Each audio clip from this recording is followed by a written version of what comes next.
بریم ببینیم چی میشه. خیلی خیلی خوش اومدید به بازی گرانی.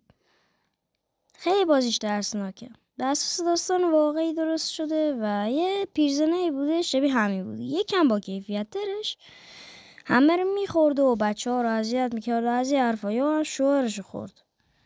با اجازه بریم سراغ.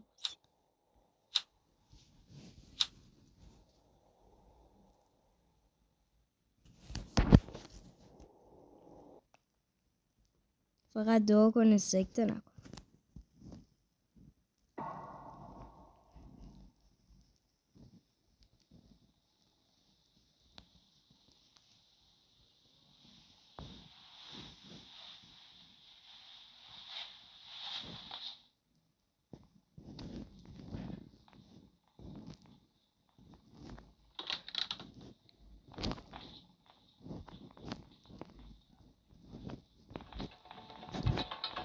داره میاد.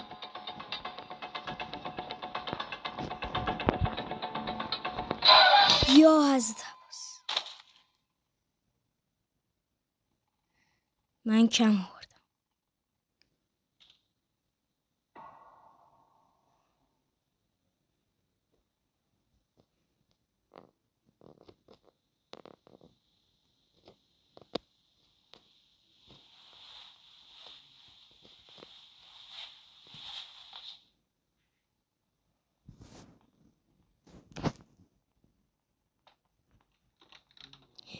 دوره اومد.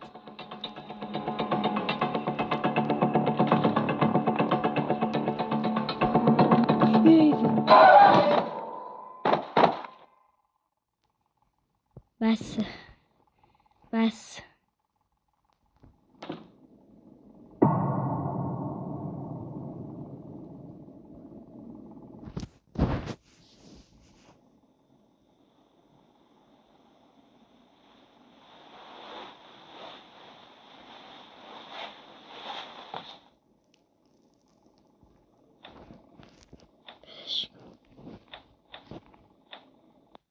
حاجی ولش کن، واقعا ترسناک بود.